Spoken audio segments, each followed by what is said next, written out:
Although as Minister of National Defense, I had sighting reports of UFOs. I was too busy to be concerned about them at the time because I was trying to unify the Army, Navy, and Air Force into a single Canadian Defence Force.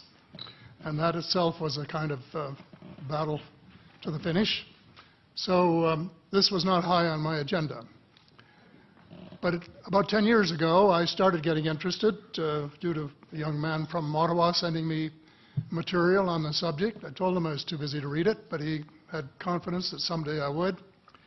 It took me a while to get around to reading it, but I took it for my summer reading in 2005 and was really impressed with what was contained in it. And what I thought to myself is there are huge issues here, huge issues. And the American people and the people of the world have a right to know what's going on because they're part of it. It's not just an isolated thing. I accept the invitation of Victor Vigiani, who's over here somewhere, and his cohort, Mike Bird, to speak to a symposium at the University of Toronto.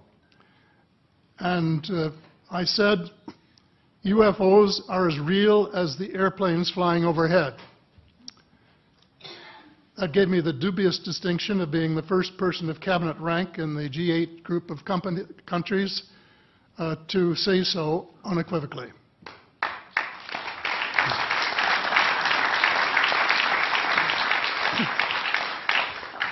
In the 1960s sometime, it was a flotilla of UFOs headed south that crossed into NATO territory in Europe.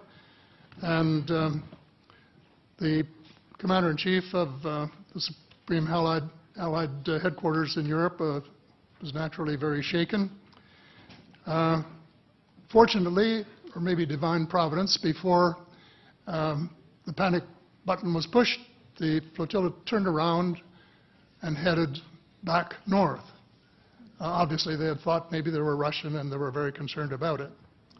Anyway, an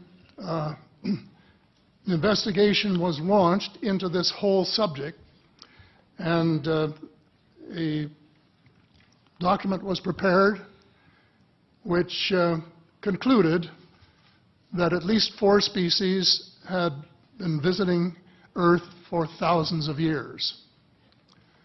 And this is my own view at this stage as well. So, except for that, there are just a couple of things that we've talked about that I'd like to refer to. And one was that we were referring to them as they until this morning when Linda Moulton Howe, I think she was the first one, actually named 3 different species.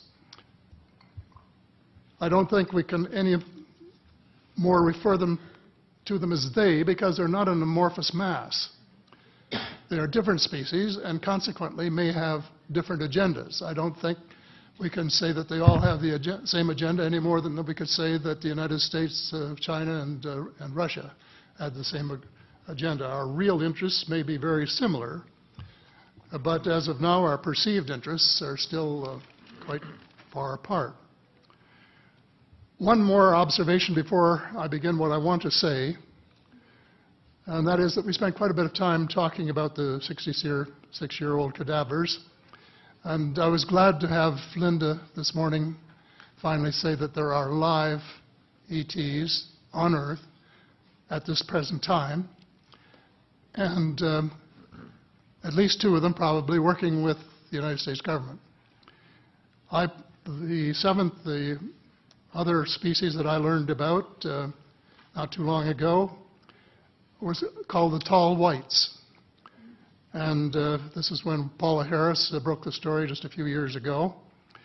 And through her good offices, I had the chance to talk for about 3 hours with former Airman Charles Hall and listen to this absolutely fascinating story of how he was working with, first of all, he was scared out of his skin, but after that, when he got to know them, how he was working with, and finally they became to trust each other and have a good working relationship with the tall whites at the gunnery range at Indian Springs in Nevada, and these tall whites were living on United States Air Force property and working in cooperation with the United States Air Force and sharing technology with them. He wrote a book, incidentally, called Millennial Hospitality.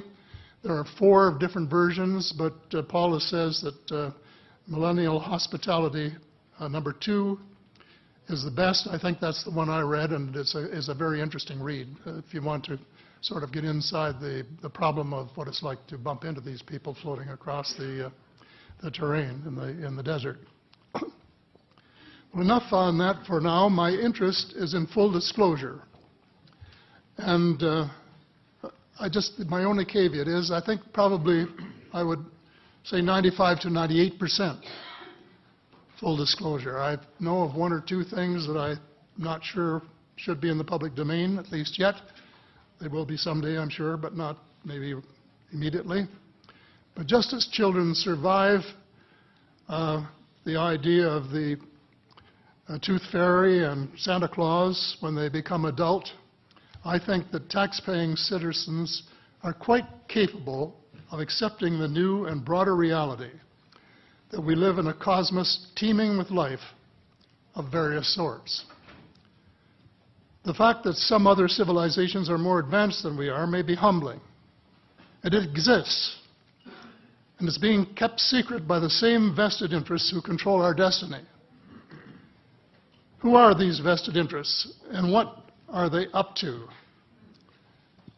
Well, Senator, you were talking about a military junta.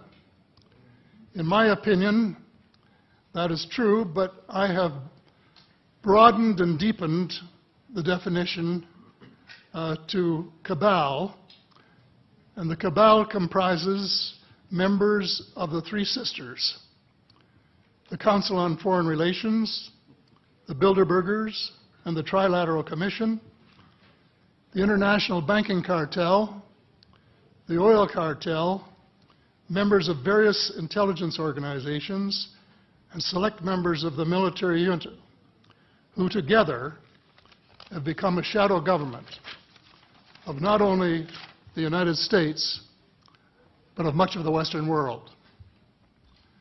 The aim of the game is a world government comprising members of the cabal who are elected by no one and accountable to no one. And according to Mr. Rockefeller, the plan is well advanced. Does this help you to understand why our civil rights are being taken away from us? I say us, because Canada too is included in the grand plan. So here we are more than a decade later fighting another war that can't be won. There is no country on earth powerful enough to protect its citizens against fanatical hate, as we learned from the Boston Marathon. And the mere attempt to pursue the impossible pits neighbor against neighbor and the state power structure against everyone. All of the freedoms won by the millions of men and women who fought and died in World War II are being flushed unceremoniously down the drain. The only hope of peace is a negotiated settlement. This will require a paradigm shift in American attitudes. It involves a de facto renunciation of the plan for a new American energy and the adoption of a pledge of cooperation with all humankind to build the kind of world which we are collectively capable of. Young people everywhere need to be challenged by a noble cause.